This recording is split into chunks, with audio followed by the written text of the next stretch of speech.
It was quite, it's an often used term, surreal, but it was quite surreal. I actually put two very fit horses in the race, thinking that they would run well. They actually came out Quinella-ing the race, running first and second, terrific first and superimposed second. Superimpose in front, it could be a Freedman Quinella. Superimpose in front, Terrific coming late on the outside. Could spikes back, it's Could Superimpose and Terrific's going to win the Cup for Lee Freedman. Terrific kicked away and wins it, Quinella for Lee. Terrific first, Superimpose second, Cood's third. It was quite an eerie feeling, and it took quite a while to sink in that I'd won a race that, as a boy, I'd only dreamed about, participating in it in any way, shape or form. So took quite a few days to sink in. It did an awful lot for me as a trainer because it attracted an awful lot of business very quickly.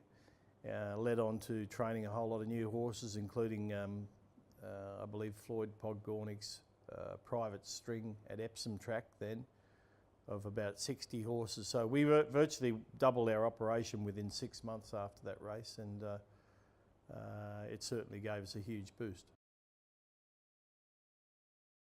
I'd certainly number one or equal number one. To win what she did in such a short period of time, and it's taken 12 years for another horse to eclipse that in Winx, the prize money earnings and the public adulation that mare had. You would be very, very blessed if you got another horse like that in your lifetime. To win 3 Melbourne Cups, Cox Plate, BMW, a Memsie Stakes at 1400 when she was 7 years old and never been able to win at 1400 metres before. Like, she was just an unearthly sort of horse. Very easy to train too. Well, I've always thought the Caulfield Cup is the best form race leading into the Melbourne Cup because you're basically getting the same set of horses racing under handicap conditions 2 weeks before. And I think to a certain extent it still is, although more and more people are using the Cox Plate, and it's been a very useful guide as well. So you would seriously have to consider Cox Plate form for the Melbourne Cup. And of course, with the European horses coming in, a lot of them haven't raced.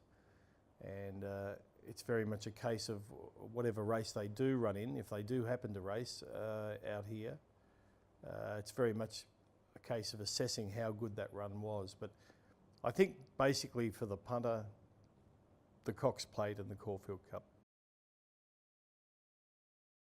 Well, I think there's three key standout horses for the Melbourne Cup this year, given this is horses that have raced recently here. This is leaving out the English horses and the other European horses we haven't seen race here. But I thought Marmello's run was very good to run 6th the other day in the Caulfield Cup. Good strong finish, quite reminiscent of several Melbourne Cup winners we've seen from overseas come here and have one run, and I think that's very important that they do. So he would be a key contender for mine. Johannes Vermeer ran a tremendous race in a Caulfield Cup that wasn't really run to suit him because it was run at a breakneck speed and it sort of took his sprint out of him. But I thought he got to the line very well, very much like a Melbourne Cup type of horse. And of course, once again, he's had a run here, as I said, third in a very good lead-up race to the Caulfield Cup. And obviously the best local hope, to my mind, is Humidor. He ran just behind those two horses in the Caulfield Cup, then backed up into the Cox Plate and ran a freak of a horse in Winx to about half a length. That's outstanding form. The only query with Humidor may be whether he runs the 3,200 metres, but on pure form, he's the best of the local hope. Well, I think Johannes Vermeer, he's got the best form to my mind. He ran great in the Caulfield Stakes. Should have won the Caulfield Stakes. It was a poor ride.